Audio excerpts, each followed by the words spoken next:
Hi, all of you wonderful scuba divers out there. Welcome to the Scuba Diving Magazine podcast, where I break down the latest scuba diving news and things that have piqued my interest over the previous week. This week on the podcast, some divers deserve a good telling off for committing heresy around the world. Some decommissioned warships have been sunk for us divers to play with, and there have been several diver deaths around the world that we need to pay attention to. So the first news story is that unknown divers, or at least so far unknown divers, appear to have located and visited the protected 58-meter deep Champagne wreck discovered by Polish Baltic Tech dive group off Sweden in July, and they have pilfered some of its liquid cargo. So, Baltic Tech divers recently paid a return visit to the shipwreck that they had discovered, sanctioned by the Swedish authorities. It's protected, so they had to get proper sanctioning and everything to go down.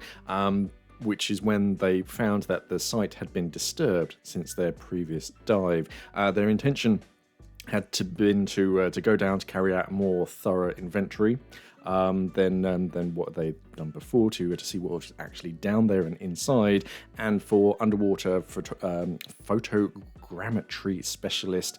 Oh, I apologize. It's a Polish name, and I'm not good with these. Bartłomiej Pitala to collect the footage that he required to create a, quote, super accurate 3D model of the wreck. So the divers wanted to spend more time on the as yet identified shipwreck. Still to this day, it's just known as the Champagne wreck for obvious reasons. It had champagne inside of it. However, stormy weather had cut their trip shorter than planned. The Baltic Tech dive leader Tomasz Stachula said, quote, "Too bad, because we wanted to do much more, especially since the wreckage had already been visited by divers. Lots of things are scattered and a couple of bottles of champagne are missing."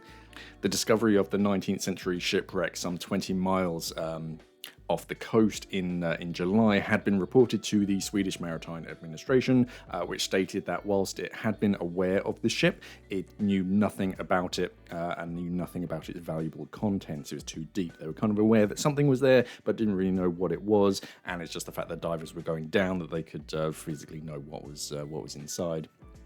For its protection, the wreck had quickly been designated an ancient monument by the County Administrative Board of Blekinge, making it illegal to dive near, interfere with, or damage it, or to remove any artifact. The Swedish Coast Guard is responsible for enforcing the diving ban, but of course, unless they're physically there at the time, it's really hard to police it. The ship was originally reported to contain at least 100 bottles of champagne, wine, mineral water in bottles identified as being produced between 1850 and 1867, as well as large amounts of porcelain. It was surmised that the consignment could have been heading for Russia for use at the Tsar's court, but they're not entirely sure. That's why the divers were going back down to try and help identify the wreck.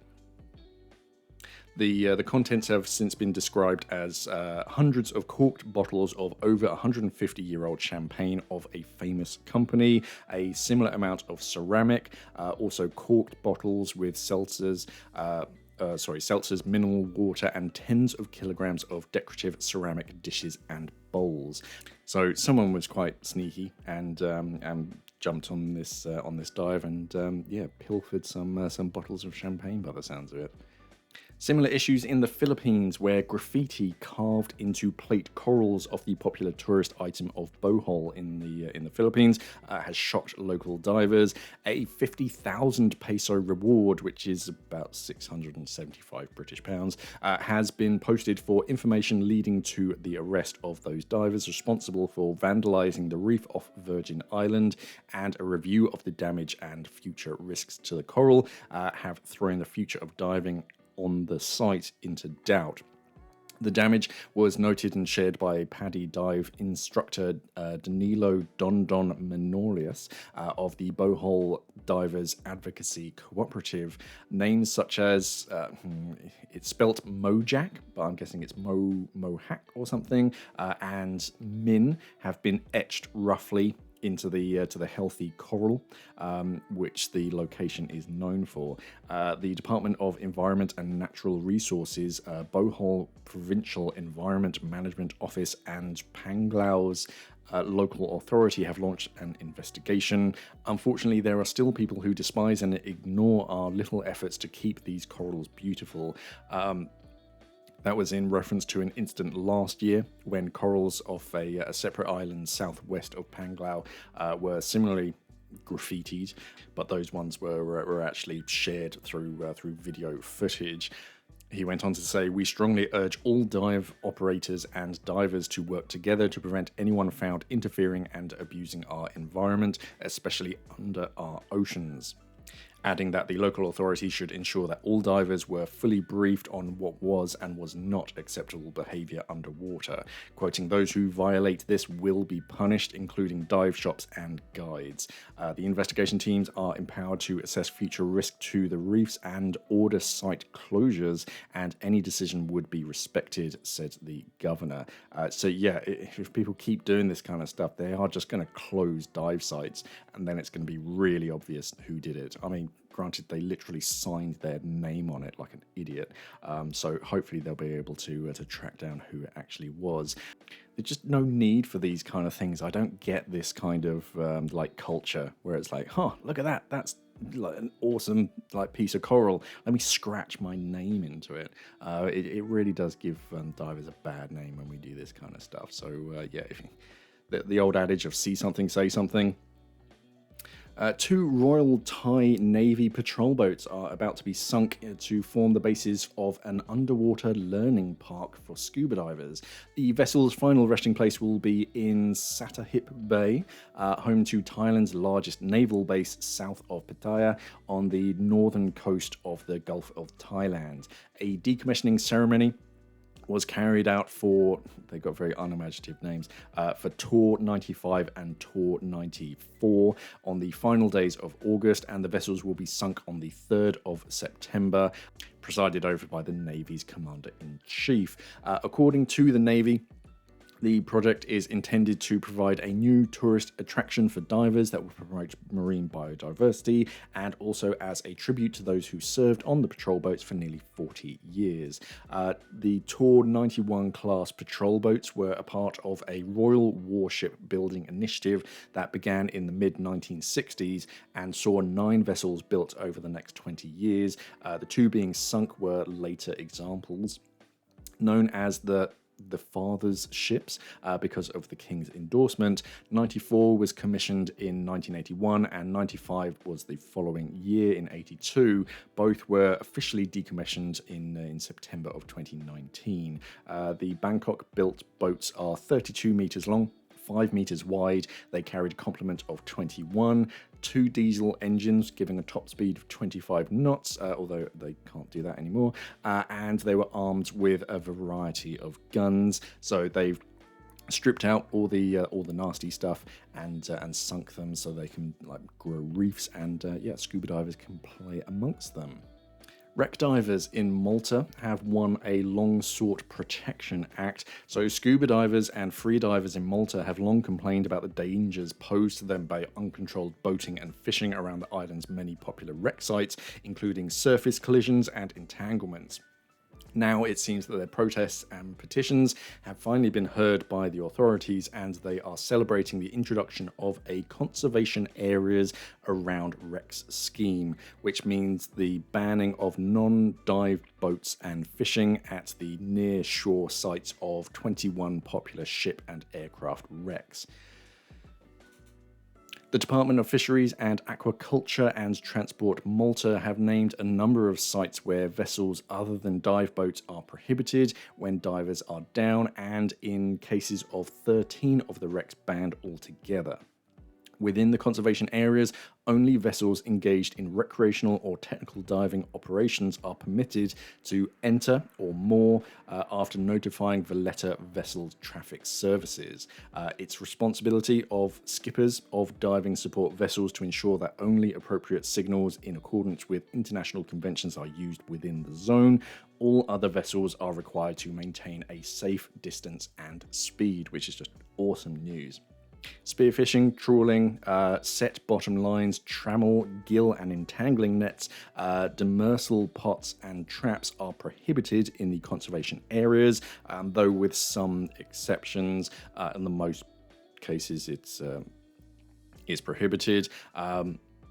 These sites cover multiple wrecks that are popular with divers.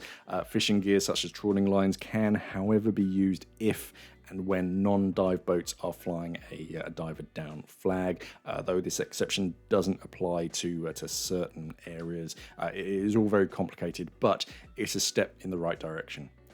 Especially for some shipwrecks where it's prohibited altogether. So yeah, there's a downloadable document. So that both us and the like fishing boats and whatnot know exactly where and when and what they can and can't do in certain areas. But yeah, that's a huge step forwards for wreck divers in Malta.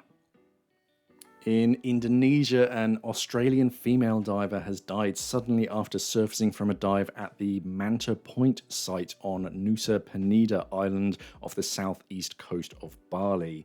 The woman has been identified as 64-year-old Paloma Phillip from Victoria. She was reported to have become unresponsive during the dive at about 10 o'clock in the morning on Sunday, the 31st of August. She had been diving from a boat run by a Paddy 5-star dive centre with her husband as part of a group of 13, according to local press. Both were reported to have been experienced divers. The couple had been staying at a nearby hotel. They checked in at the dive centre 90 minutes before their dive and had received a briefing on the boat and reportedly 2 equipment checks, one on the way out and on the second gear check at the second dive site.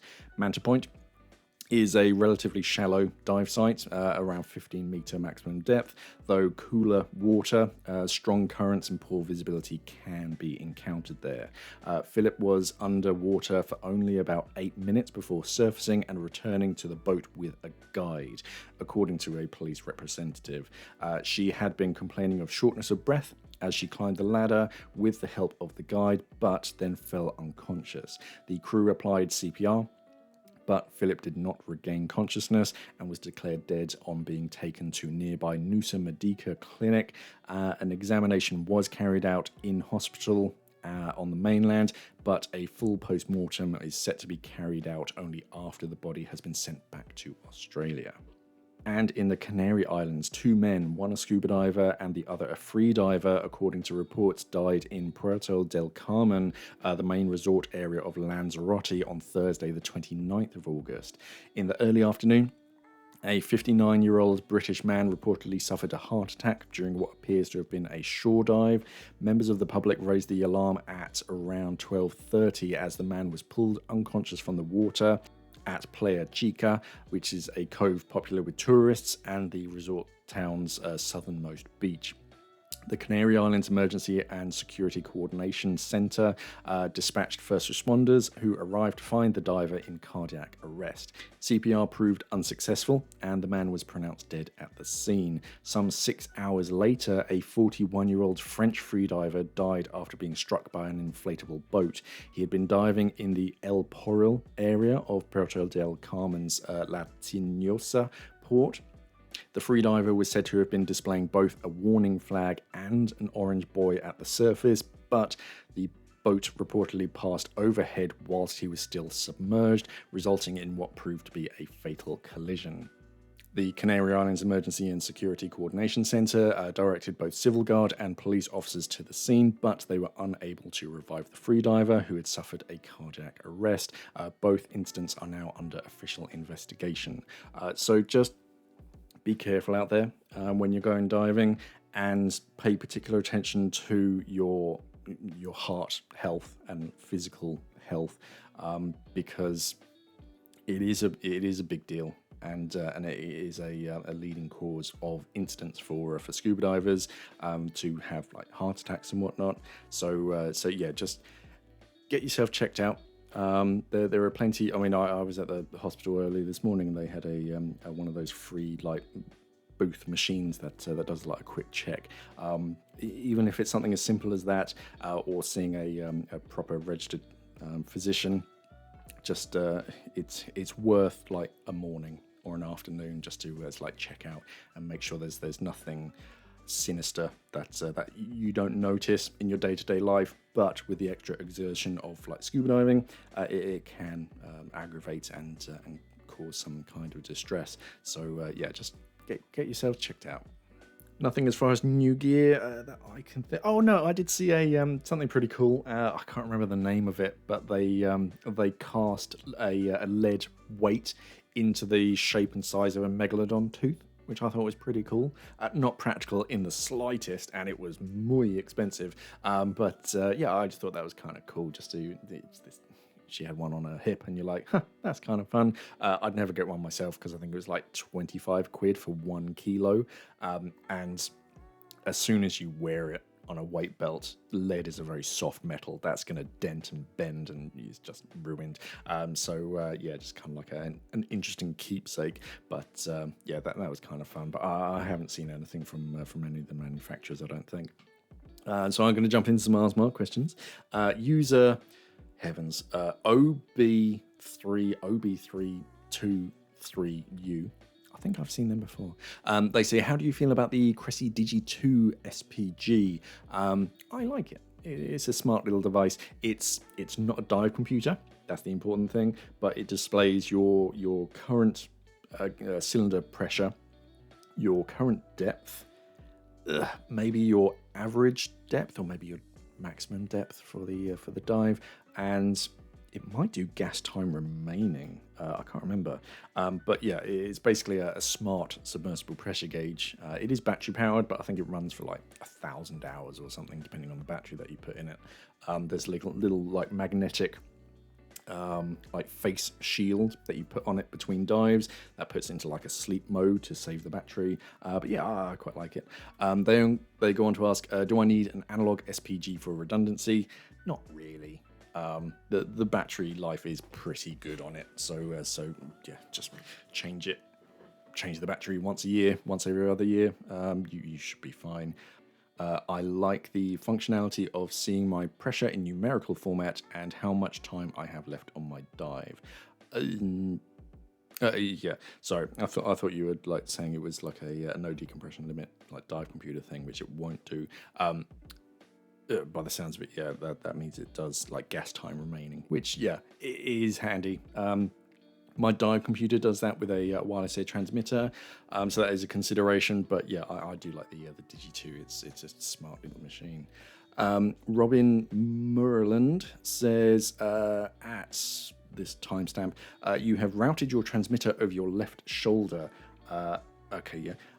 Currently, I have my transmitter directly on the first stage on the right-hand side and my computer as well. How would I do the setup you have on the left, but then on the right-hand side?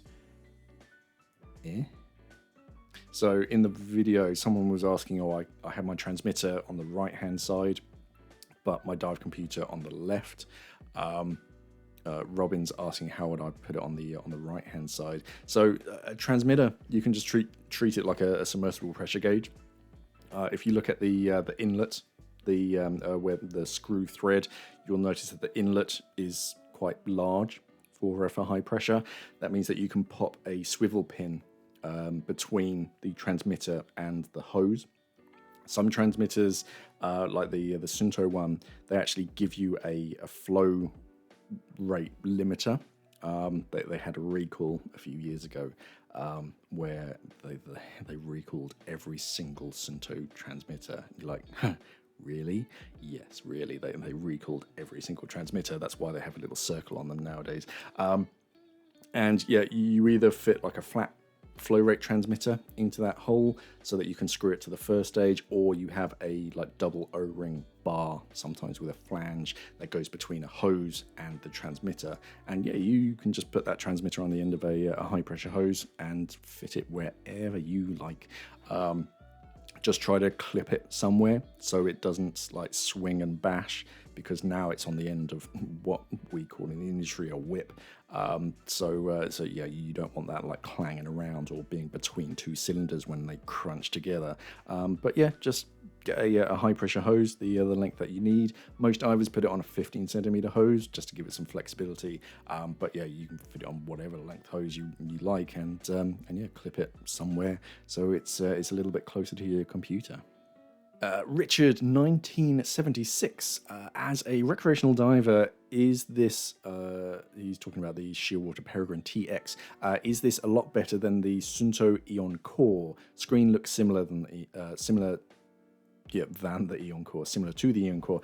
Yeah, they're similar machines, different brands. Peregrine will run on the Buellmann algorithm, whereas the Eon Core, I think, is on one of their fused RGBMs. That's going to be the main difference. They're both wireless air integration. They're both color screen with a rechargeable battery. The Eon Core has a 3-button user interface compared to the Shearwater's 2-button. The strap options on the Peregrine, you've got I do like the Peregrine's strap option, because you can fit a traditional like watch style buckle strap, or it has built-in loops for a bungee strap, and I think they actually give you bungee, which is pretty cool. However, with the Eon Core, I think you have to have a special bungee adapter kit fitted to it. But yeah, they're pretty similar devices, just made by different brands really. One Shearwater's Canadian, and Sunto is Finnish. Peter Pansy 78. Can you do a review on the Garmin Fenix 8? Yeah, if they send me one. No, they don't automatically send me stuff. I have to ask for it. Yeah, Fenix 8. They released that like last week, and they didn't give it like a big scuba diving like flourish and put it out. It's more of a like hiking computer that also does scuba diving. But yeah, I can see if I can get my hands on one. Michael Krautvar says, I'm looking for my first set of regulators, and as many others, I came into work of breathing value. Is this something which should be a deal breaker, or you can barely feel the difference between regs with higher or lower work of breathing underwater? Realistically, unless you, if you're not a professional diver and you're not using them all the time, unless you physically take one second stage or first and second stage configuration with a high work of breathing and then immediately swap to one that doesn't, you might notice the difference. One's just a little bit easier and one's a little bit harder. It is really, in a lot of cases, it's the ANSTI test machine is like so precise to register that kind of difference. Most divers won't really notice. If you're just recreational depths, I wouldn't worry too much about it. They wouldn't get signed off and get their EN 250 rating if they weren't suitable for recreational diving. It's only when you go like deeper than 40 meters and you have to think about either extended dives where that work of breathing is taking it out on your like intercostals and your diaphragm and physically tiring your lungs, because it's harder to move gas as it gets denser, so your muscles are working that much harder. If you've got an additional work of breathing because the regulator is set up quite stiffly, that you have to take into account. And yeah, so longer dives and deeper dives because gas density, then you really do have to pay attention to it. But for like above 40 meters, I wouldn't worry too much about it. Most regulators nowadays are like fully adjustable, and as soon as you start like changing things like the exhaust T, it throws it all out of the window. So I pay attention to it, but it wouldn't be a deal breaker. I wouldn't worry too much about it unless you're doing like serious diving. South African Rhino. South African Rhino watches my channel. How do you get shorter hoses for your regulator, or is there a way to cut it? No, don't cut your regulator hose. They come in stock lengths. I think the shortest I've ever seen is like 10 centimeters long, but that was more for like display purposes. 15 centimeters exists usually for high pressure and low pressure inflator hoses. You don't see too many 15 centimeter like regulator hoses, but the stock lengths like 75, 90, 100, 150, 210, those lengths will be quite readily available in all different like designs and colors and all that kind of stuff. Anything else can be made, but it's usually custom. You'd have to pay the deposit, say that, yeah, I want it this specific length, and it will be made for you. It won't take that long, depending on how busy the manufacturer is and any kind of like supply chain issues or whatever. But yeah, you'd pay like a premium price for it because it's a custom length.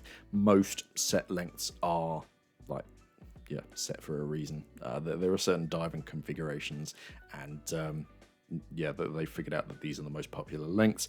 Anything else is, yeah, custom made. Where if you wanted to like cut it short, you'd need to have a way of getting the like ferrule section, the metal section on the end, and then re-crimping it onto the new edge. You need like special machines and whatnot for that. So it's just better to go with stock lengths. Have a chat with your local dive center or like hose manufacturers, and yeah, they'll be able to help you out. Ian Summerfield. I'm just getting back into diving after a long 15-year hiatus. Did you have children? It sounds like you had children. I'm looking at investing in my first regulator set.